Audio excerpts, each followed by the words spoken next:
nine. And that be boafu. Man can't try them boy. Because I told her near many be your bra sister. Yeah, back sa yenja kada. When you enter yenja, tama wo yo masamba Yay! Ya kasa kosi se ono anu papa na o ka se o metaya na se bosumi o sa afibia metua 4 million. Pressure. Ya hu se ye mpani for sebi eburu sebi nyado. Ebinum aso asi. Nti age wo de dadoa ne ha ma hyem na bom me mu bie. Na wa kema ansa wate. Bible kura say Emra ye kan se mo bia mo mpa ye kro mu ye din no Daniel bia bue efie na no tema abrosan ne mpoma Bible si no tiem ye njai say ebeka me kan somewhere last 2 months say wo hwa African countries say sabi abru say nye nko an ye gimi o ye wo African countries say wo gimi chan ye ba wa sha se adwen Owe amaye atwa ye ho ahia sabi aburu sabi anyado ye nko na ye nim nyansa ye wa amai bi a wo so wo bu nim nyansa ko chen ye mpisa asam na aba na ye kan enye ye nko ye mpisi na wo nyade o sa wo kwa ECOWAS parliament anya yi ekura no ma witness it twice ECOWAS parliament no ma witness it twice. So we show the contributions the MPC free ha now we call international front now we call ECOWAS parliament their contributions. Charles Nyanyan Kwan Yajimi Ebilma Jimi Chayen by a near ye be what Rasiana would do one I na ya quiet to say sabi penny nikroim. Ya ni ya ni bi owa what we say yaria asa eche wo amuji esidi no asa ches ya ni anu aduro say ya damo say ya denyo sometimes you can't just be kind of think far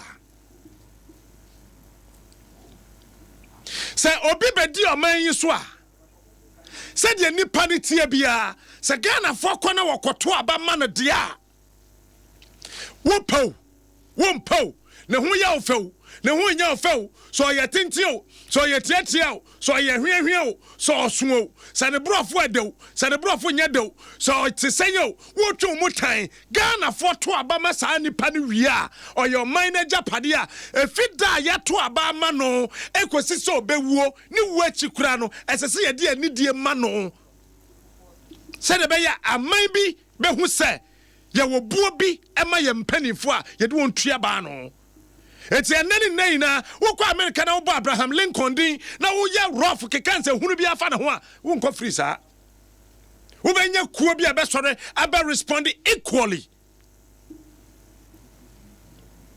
Professor Mills bedi Ghana so amfie miensa ene abosome kakra bosome nsia so wujun Ena owu ye ya ka say ye pe bibia ya ma Professor Mills na yetimi de asiwo ne de aye nkai ade de ama Professor Mills obia nhye obia nsoma obia nkopa obia chaw ena aban ne say esese enya BBC Cape Coast e de kai Professor Mills if you da ebe ye na watwe miensa pepepe na me call Cape Coast and me call her the so-called Professor Mills Library yes hono yare library na yes hono o man pani da Bahama kwa na akọ commission no library na pro library no pro Wabra sanka yetimi di 50 Ghana ma oba ma ne nye mprako to bi je sika hwe ne yere ne mad ne kunu ne mad ya ada ne yemfa sika dan chama nkrofo nye mprako sika ne yede ma enye mprako ankamfa so beba so ene yaje asase asi ho de ye me ye kura twa me nsuru mu ne se ye directly opposite Cape Coast Castle. Enti ahoho a ekoba nyina da ye koduru ho na ye say o ho na abrofo na o ma kwagina gate na no say yemi o mo say ho ye library o mo kwatra snafe o ma pa bibia kan it's a electronic library enti ye say o mo ko no mo check in niam o beduru ho ye say o library no ye mie ye enti say ya me no ka say wuduru library ho na Ghana flag na si ho no atete American flag na so asi ho no so atete enti ye nyare Oko ka si wanu oya manu be ye ya se si anamba ye ndia iti ye nyare se ye ti wiase pa na ye timi asese sika millions of dollars e de si facility de si ho se ye nipa ye dwen se ade ne ye mfa nya adwuma ye ndwen ti ade ne sei o mai bia ni wiase ma wodwen asa ade we be koso hey why not doing your bad way? It's a library in this was a Samanoka say, Faka na Cape Coast. Faka na Cape Coast. Dadiana wa who in us started rinachi. And then you started Papai. Apotobibre Abaho. Ye we are there 10 years to say near the court of arms to Santa Nimu, Yanyare. And then I had dream. And nipa ben kwa, and nipa ben kwan ye, then kwan hayeti. Da ben pan ye better just one thing right in this country. Ada Professor Menso Osmamo. I don't obi. Na library ni si ho na say, o kwa ka say, and $3 million. $4 million. Ye nim nyansa. Yen share between $2 to $4 million.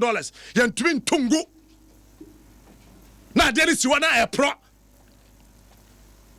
There a shimmy crap chairman. So yes, so yeah, Sinafe, yeah, the ama, University of Cape Coast. A honor, it will be under the University of Cape Coast, a computer science department because a electronic library. Nonsense.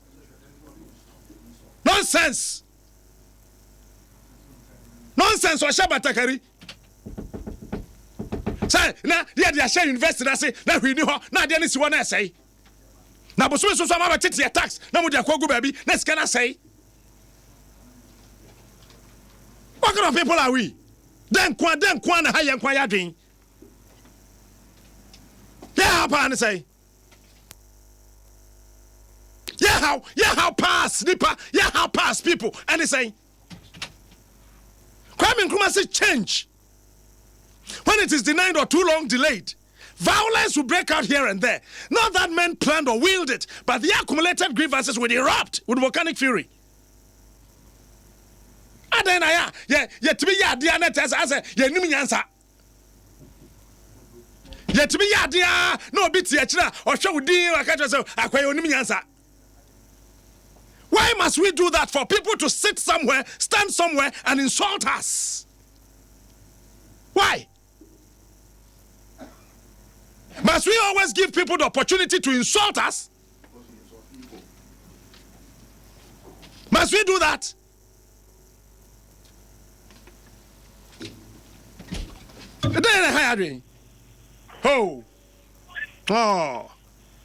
Opening Stephen Dofu Forcing, yeah. Our Cape Coast Youth Development Association organizer. A gentleman come out here. Now it's a nene.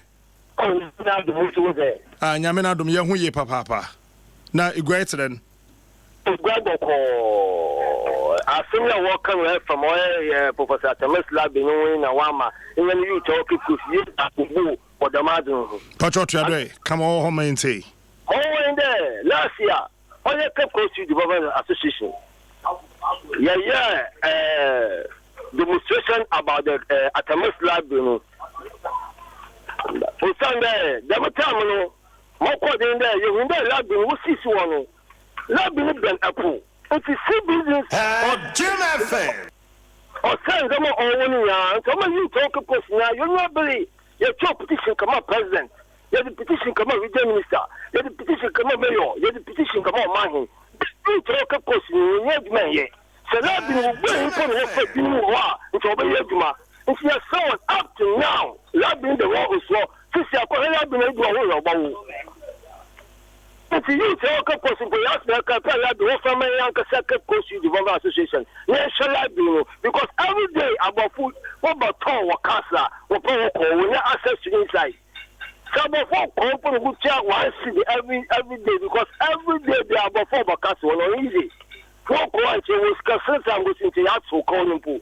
And the captain, Adom player saw there, and president in casa, and then play far. We will to walk one and that the Cape Coast on Central with the phone. Yes, so. The Papa Yama, what is your do? Back up a one baby hour from a Ghana for yes, someone. Multi petitions, no query about 7 or more. Yeah, the petition quite young she up to now. If you are fire and country in China, if you are in there, this year, yeah, by a gun down to a demonstration. Petition go out no kasa ibogbe labinu na you contract na kasa ba ya hwehwe mu no say contract na you man won chair kaw won chair contract na kaw yeah with the grace you ya check the contract na all you man see contract and all your proper handing over so contract no keep the keys no or the chain no be go labinu no that wasn't a cow was the call to won chair this man no hand over Library was handing over. Yeah, 1 year your proper handing over. It's a Cape Coast Youth Development Association. We are kind of so well. Library and youth better and then we need more. One of the proper be more.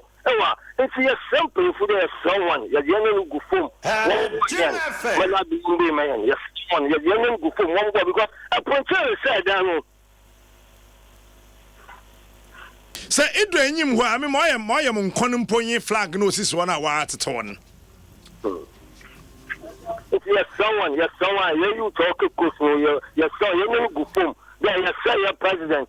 Another president a custom channel option. On wasn't when you colleague president or Professor Temusa na when you baby kono. O me no more the same because in the oil Professor Temusa or you be so to someone. One wasn't President Nani and Queen Professor Tamos. Nani and Kwamba was no way no fashion in Yamkake. Yes, someone. But I say, Uncle Forson, young fancy, Stephen Forson, Youth Development Association organizer or Cape Coast. Tama, almost 6 ideas na Uncle Bernard Alote Jacobs, na ye chairman by NDC, was Central Region. I got good morning. Morning. Not today. Now go bona Dumadi Chupachi and Jana in Gerazi. And I say, Grace, oh, more one. Oh, one can see Sarah. Oh, okay. Yeah, okay. And that's Papa. But oh, yeah, Professor Mills, the library. Why I don't walk away? My mentor was the Cape Coast University for Department of Political Science. Nickerson, Obefi at the university. But what I'm aware of in there, contractor now, OC library, and seeing there, won't you on and they is not prepared to hand over the keys to the University of Cape Coast. Now, the project engineer is one Dr. Don Atta. He is the best person there when you have more detailed information if you know how. Because he was in charge of the project. Pacho, Dr. Donata Mumohina, Nebana, another Nepapa Nankasa. Nepapa Nankasa, Dr. Donata, Janibano, Dr. Donata. Cape your friend and Winnie by Dr. Donata. Yeah, Dr. Donata. He was the project engineer. Na menim there telcos phone now was sponsored the building of that library. The library was supposed to be under the supervision of the University of Cape Coast. In the whether it's really through the contract and won't you but such a beautiful edifice supposed to be for students of politics. And research. Baby Osiniso Obianimpano, just directly opposite the Cape Coast Castle. Something that should have even attracted foreign tourists. Also, maybe I want to about some research will to my again. This has been left ajar and it is deteriorating gradually. If you're there, Telecos now. Obada was sponsor eyan so yet there aban and orutua ho kaw Telecos mi mda sa wori ya za wo omban there wo ye na we jam that's all ye MTN and another ye Vodafone and any of them wo sikana was ba mada as no won fanye o ya ban part wo mu no ntumi wie ya na there Telecos won sikana wa ma I mean you know me original chairman. I wasn't involved in all the evaluation or tendering or whatever. But I mean, there one person that you can get a first-hand information only Dr. Donata. And when he was in charge of government assets, to them, them 50 room at the Wavanden court or one. He supervised over it, and he was also in charge of the Cape Coast Library. He was also in charge of Atamel's Memorial Park. And the there, you can get the first-hand information from a person. I'm the no number of our friend. If I a chairman or honor if 15 months on how no, because it lit the flame of the name of Professor Mills. Because for the first time in the history of this country, the president in the person of Professor Mills. And so or your torchbearer for all fancies. There will look at that library as a research center for us to aspire in the future again to a higher height of becoming again a president in this country. And the look, Cape Coast is Obia can want some work Cape Coast. Then yes, we had to cry your worker. You had to cry your worker care. On so need than so or say. Oh how? Oh yeah, to say, especially when you are close to the man, Professor Mills. Oh yeah, to say. No, it is not within our power. And the but one time there was a Dr. Donata. He can put more light into the matter. Now I'm on detailed information about why the place is not operating. I think that he owes the entire region in Ghana that responsibility because he was in charge. Honestly, I am Dwaso. Yeah, but then. It was this one for Takenyiba. Uncle Timidasi. But that's it. I was just say, what do Cape Coast Castle when I will see everyone say directly opposite. Anna Yadin ya Kakra Abon Fefe. I want to throw you see the so come out. Now we be drew one padlock na dem no arena che padlock na nkasa ye de ato main entrance no entrance na short wo enye wall tenten there bibi tetetia ana ye de padlock atum padlock na nkasa arena che me ye sure say the safo kura bebia an hwe safo na ntimi bie padlock no cause padlock na say ana was security man back one there ote ho ti udru one na person ko baba ka say dabi Pacha has what's more be mirror my. Who do I know? Pacha, there be what's the movie mirror high? And Tibia Maha. The security man not all. And a facility osiho no or say. Oya nyim guase Emma Fante Confederation oya nyim guase. Hey, oya nyim guase papa. Inkogomo yo kotobonku sam kotobonku.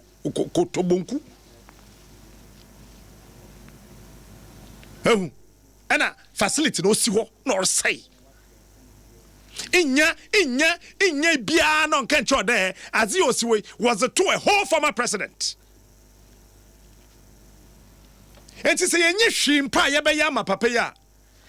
Professor Mills, innocent man. A refined, fine, fancy gentleman. Where's the president? Bibinti, Papai, and Uba Fanu Quim. And when I say NDC for now, no, one party, or the president, and when I want one number. And to my Adama did this, you my Jehomo, I say. Oh, yo, and Tassid, oh, yo. Mamma Homano so. Now, many quick do ho and Dwaso. Bawa, good morning. Good morning, Captain Smart. Na Bibia Bocodier. Nankupon Adom, Egudo. Mo. Mpocho. Abandon Professor Mess in the library or say. You be chief for no pena at the Chilean Ponce or Matipache. The library, I say, Captain Smart, Oya Sifem. Kasa. I'm telling you, Oya Sifem, it's unbelievable. I on your library in Kutin. Asumdwe Park, Home Crown, Oya me yauting library in the crowd. Asumdwe Park. 7 years after the passing away of the President of the Republic of Ghana. Captain Smart, Asumdwe Park. Saying Swan. Obo befron ebefe oya yaw and it's about time we begin to talk about it. Asumdwe Park sebe onye kokonyi do honiza onye atamils ebusan honiza oya Republic of Ghana young president died in the line of duty and now my muna inaka de yebesi no Asumdwe Park. Na Captain ebi bisa hunde dem park no Asumdwe no Asumdwe no at this point in time. Edru oya yaw. Adom FM. Now the presidential library, say the library, community library, ekwana Captain Haddock na Tintin comic and order. This is a presidential library made up of conference centers, theaters, audiovisual rooms, offices, and everything. And the whole idea of putting the library at the park Cape Coast was that to get it close to the Cape Coast Castle. Everybody knows one will free Ghana, what call Cape Coast Castle to just go and understand the history of Ghana. So once you put that library there, it's easy for that same traffic to flow into the library. So we can tell the story of a great president, the one and only president who Sebe or Tofum while in the line of duty. Captain Smart, if you ask me today, I can't give you any answer as to why that edifice is rotting away and the sea breeze and then Yesban and Uji and then Ghana for your That is what we are doing to ourselves as a country. And it's sad. And I don't know how you guys decided to talk about this thing this morning, but after 7 years, maybe you have started a certain crusade, and me, I will support it 100% because it is bad, it is horrible, it is disgraceful. It is the Republic of Ghana, the state of Ghana. Obande. So, Captain Smart, I have no real answers as to why that library is rotting away. Earlier on, sea breeze and then Yesban and Uji. and we sit down as a country. Mpacho, I want to ask one part now. Simra Professor Mills film 2012, na 2014. That means she bay. I am told. But Marco Cape Coast ankasa. Mashada koka friend the library ho. Mesana kobium this weekend. Mesana kohobi masa koshe obium. Na there will be in 2015 November. Well, President you know, what commission 2016 May honors and. Good question. Captain Smart. Good question. Ask the questions. Yeah, ask the questions. Ask the questions of the Republic of Ghana or your NDC or your MPP. Ask the questions, Master. If we don't begin to tell the truth, it is BBR politics. No, it is true. NDC was in power for 4.5 years. Obande. MPP Abba, almost 3 years. Obande. So let's ask the questions of the Republic of Ghana, the state of Ghana, Obande. I may not have all the answers, but I'm happy that we are asking the questions. Let us begin to ask the questions. Let us begin to ask the questions. I don't have all the answers, but it's good that we're asking the questions. 7 years, almost 4 years of NDC. 3 years of MPP. Are we proud of ourselves as a country? Are we proud of ourselves as a nation? Adom FM. Is that the way we want to remember President Mills? Is that the way we want to remember him? To be lying just there, dilapidated Assembly Park. What they call a tombstone now. Look, it's disgraceful. Then also sea breeze then buying. And or say tombstone. The original design for Assembly Park, Captain Smart, Dr. Don Arthur. Yeah, he and his group and will design Kwame Nkrumah Muslim.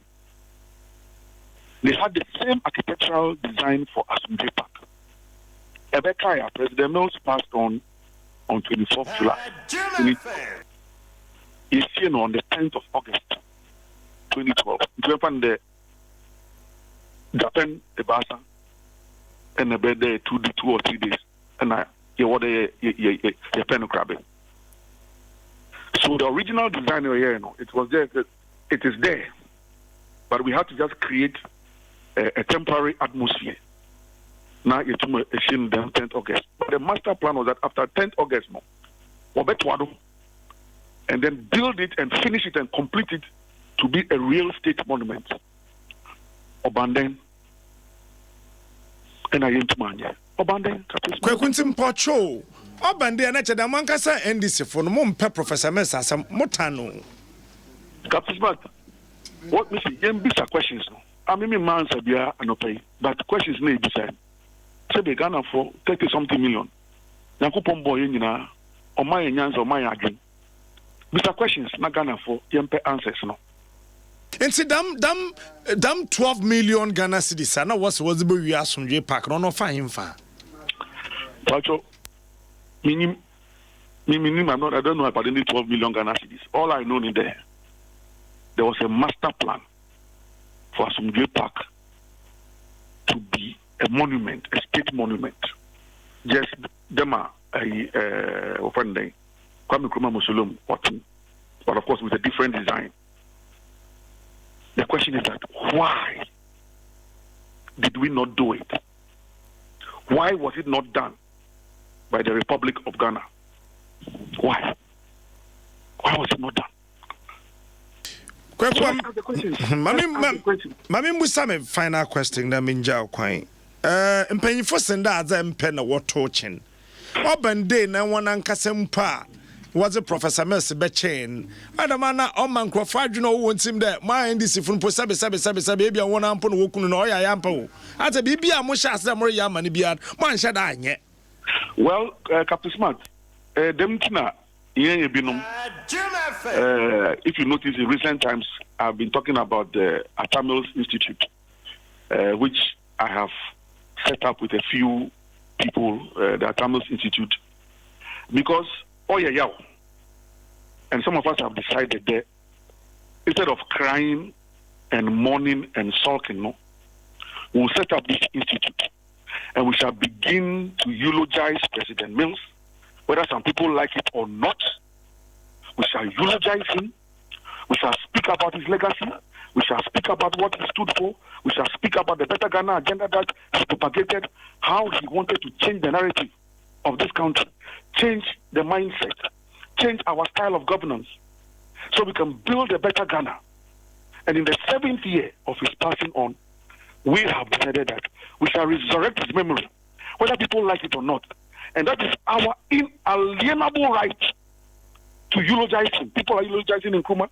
People are eulogizing George Washington. People are eulogizing. We say we shall eulogize President Amos, and nobody, I repeat, nobody will stop Okwanido and the Atomic Institute from eulogizing President Mills and making sure. And we shall do whatever we can do, because you see, as we get back, or your state property, or your Okwanido, like I said earlier, or your Atomic Institute. So if the Republic of Ghana will not do it, we believe that in good time,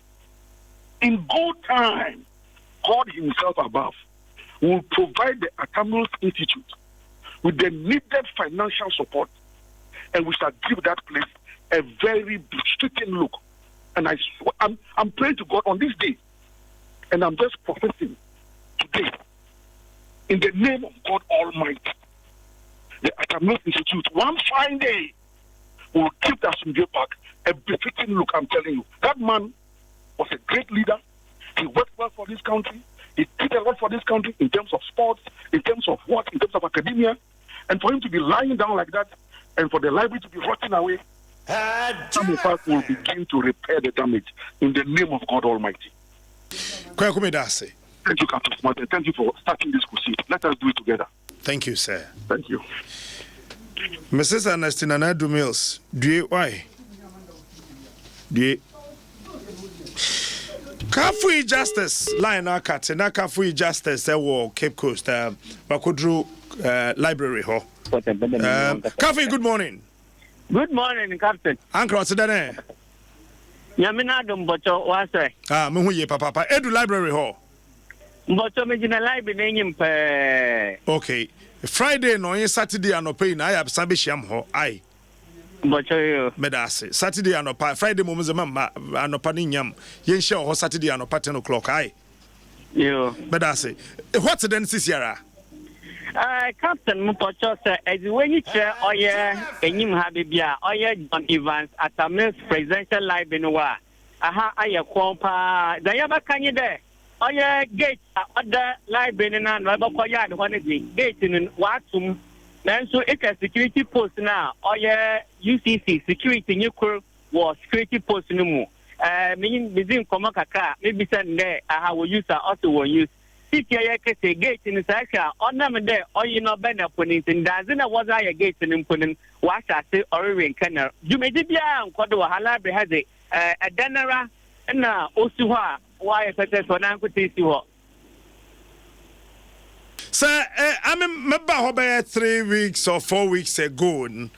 Na me hu de Ghana flag no so why nkwan America zin so kram do wa sha sort to was abezo anope wa sesana na da do na no da sisi ho mbocho da mu say kan is when you try oye live bi n'enyima franka ebien na ebohu oye oman Ghana ne franka ne ono no ho ono ze ya baka ni de infinity oda ho aye ina zo ka ho oye ogwasu upon nimfraka no also account o send the library na words mayenya nsenye there was reach oye University of Cape Coast I say one and over the library no need them see them franka e bien no see a library nyim sisi area enyimreka say wombwe me brother oya ho library wombwe say ikoma anoma batukrumpo ehun wo ho.